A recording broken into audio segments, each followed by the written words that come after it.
جب تک چڑھے گا سورج اجالا نہ جائے گا، فلک پہ نجوم تابا کا حالا نہ جائے گا۔ خدا سے نبی نے اسی لیے مانگا عمر، کھولا کسی سے کعبے کا تالا نہ جائے گا۔ اصحاب و اہل بیت رسالت کے بین میں قرآن سے رحماء کا حوالہ نہ جائے گا۔ سب سے پہلے جس نے اعلانیہ ہجرت کی عمر بن خطاب ہے، جس کے سائے سے کفر لرزتا تھا عمر بن خطاب ہے، جس کے سائے سے شیطان بھاگتا تھا عمر بن خطاب ہے، جس نے کلمہ حق پڑھا پھر نہیں چھپایا عمر بن خطاب ہے، جس کی زبان پہ حق بولتا تھا عمر بن خطاب ہے، جس نے مکہ سے مدینہ تک اسلامی چھاونی قائم کی عمر بن خطاب ہے، جس نے محکمہ مال محکمہ ڈاک قائم کیا عمر بن خطاب ہے، جس نے 20 رکعت تراویح کا اہتمام کیا عمر بن خطاب ہے، جس نے 4000 مسجدیں تعمیر کی عمر بن خطاب ہے، جس نے 900 جامع مسجدیں بنائی عمر بن خطاب ہے، جس نے پہلی دفعہ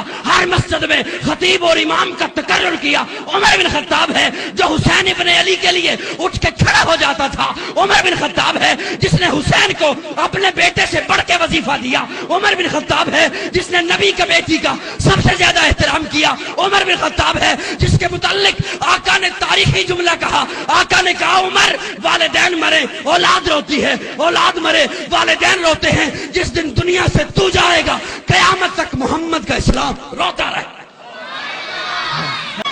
وہ آدھی دنیا کا حکمراں تھا، وہ حکمراں بھی مگر کہاں تھا، بے پرتی موجوں پہ حق پرستوں کی سادہ کشتی کا بادباں تھا، بڑا مبارک ہے نام اس کا، ستاروں جیسا مقام اس کا، وہ ایک شاہی صفت مجاہد جو سوئے منزل رواں دواں تھا، ابھرتے سورج سے تاج مانگا سمندروں سے خراج مانگا،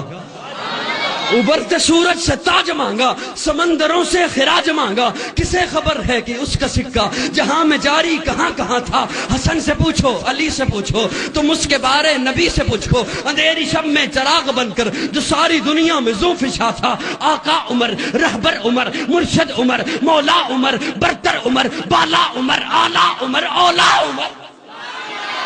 اولا عمر، ذات نبی پاک پہ سو جان سے شہدا عمر، ایمان میں ایقان میں احسان میں یکتا عمر، باد بہاری کی طرح گزرا عراق و روم سے، ابر کرم بن کر اٹھا ایران پہ برسا عمر،